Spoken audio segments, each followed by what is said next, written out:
Have you ever used Flexbox? Set your icon width to 20 pixels and somehow it still became smaller. This is Flexbox doing exactly what it's designed to do, and most developers don't realize it. Today I will show you why Flexbox shrinks your elements and two correct ways to fix it using FlexGrow and FlexShrink. First, let's look at what we have.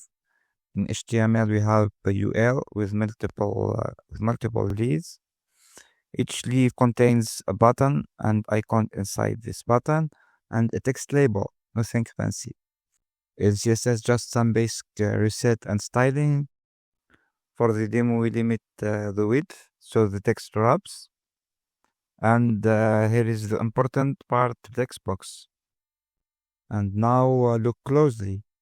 Some icons are 20 pixels, but when the text wraps into lines in some elements, the icon becomes smaller, even though we explicitly set our icon to width 20 pixels.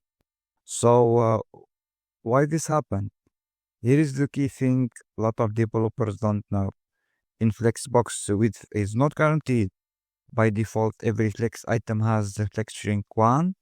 So when there is not enough horizontal space, the text needs more room. Flexbox tries to keep everything in one row, and it shrinks to other items. In this case, the button is allowed to shrink. The image inside the button and its max width 100%, so the icon shrinks with it. And that's why your 20 pixels icon is no longer 20 pixels. This is expected Flexbox behavior, not a bug. Fix 1 will prevent shrinking, which is the best fix.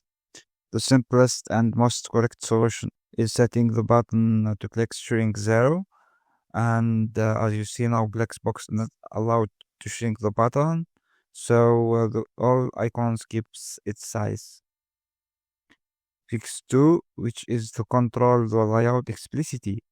Another clean solution is to tell the Flexbox we make the text flexible so the icon can keep its fixed size.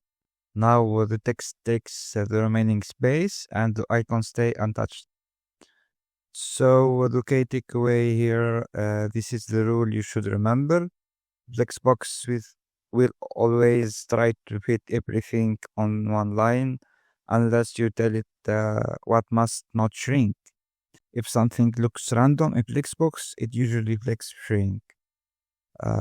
If this helped you understand Flexbox better, leave a like, and if you want more real-world CSS problems that most tutorials never talk about, subscribe, and I will see you in the next one, inshallah.